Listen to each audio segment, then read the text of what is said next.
Good afternoon, Bookfighters. It is Tuesday, June 14th, and there was no video last week. I tried to upload on Tuesday and YouTube would not work, and then it didn't work for Sarah either on Wednesday, which made me feel a little bit better, because usually YouTube is like, has a personal vendetta against me or something. And then I was going to upload on Saturday and I totally forgot, and then I was going to upload on Sunday and then it wouldn't work again. Of course. So that's why there was no video, but I'm here now on a Tuesday like usual. And the book that I was going to talk about last week was Bent by Martin Sherman, which is a play. And I liked the story overall. I liked the message in the story that it was trying to put across. And I liked the characters, but I just could not get over how it was written, which I know is weird because it's a play and it's not really meant to be read and criticized for the way it's written, but I just could not get over it. I mean, I've read plenty of plays before and I was in a playwriting class, so I feel like I have some kind of experience and kind of authority to kind of criticize, but just I didn't really like the way the dialogue was written. I felt it was awkward, and I don't know whether that was intentional or not because I've never seen it performed, and I didn't even really like the way the stage direction was written, so I felt I was like criticizing the stage direction and more than I was enjoying reading it. I feel like I could enjoy it a lot more if it were being performed and not reading it. So I liked it, but I didn't really like it. Yeah. And then the book that I read last week was Impossible by Nancy Werlin, which is a book that I kind of just picked up on a whim, and I had never heard of the author, never heard of the book, and I just kind of was in the bookstore and it caught my eye and I grabbed it, and I read the inside cover and I read a little bit of the first chapter and thought it was interesting enough to take home, and I read it and I liked the story. I felt like it had a really interesting premise and it wasn't really something that I'd seen before, which I liked, and it was based off of the whole book itself. The whole plot of the book is based off of the song Scarborough Fair. The version, if any of them, that you're probably most familiar with is the Simon and Garfunkel version. And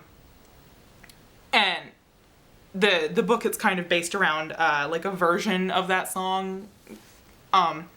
The core of the song is the same, but it's got some added stuff that aid the plot, which is basically this girl and her whole family is cursed by this fae king, and to break the curse she has to complete these 3 seemingly impossible tasks that are mentioned in the song, and then, you know, that's how it is.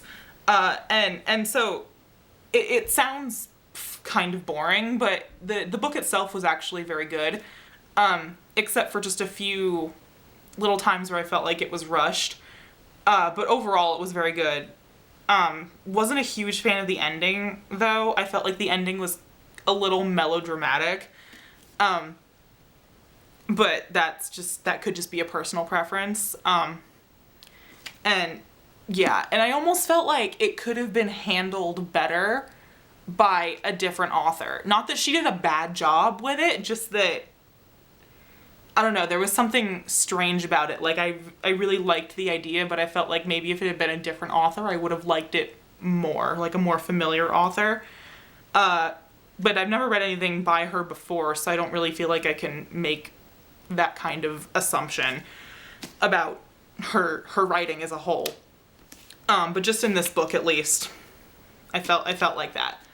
And then Katie's question from her Sunday video was, I actually wrote notes for this video, shock, was do you think there are things, like books that are better represented in movies? And the only one that I could really think of was definitely Fight Club. I think that kind of mindfuckery lends itself much better to a visual media rather than the book, although the book is very good. I think it really comes across better in the movie. And then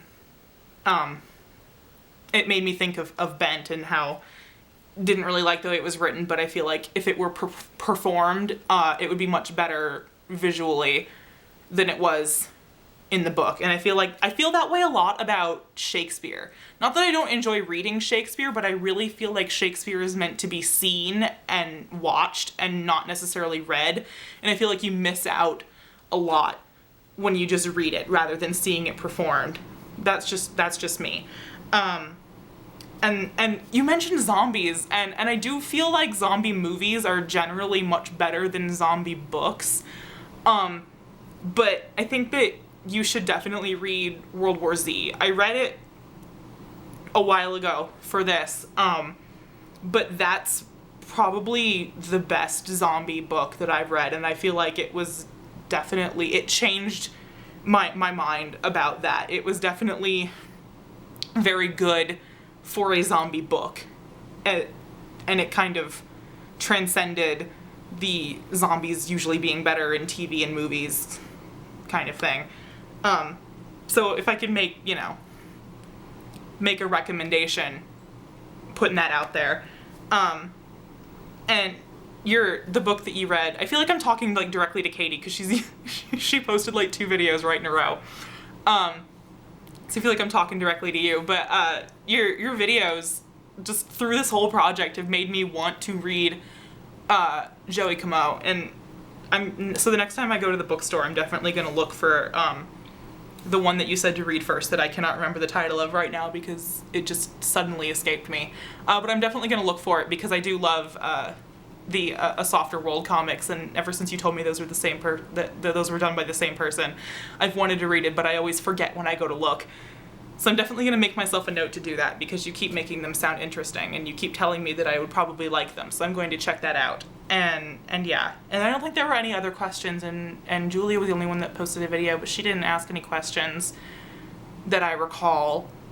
So yeah. I do not have any questions to ask you.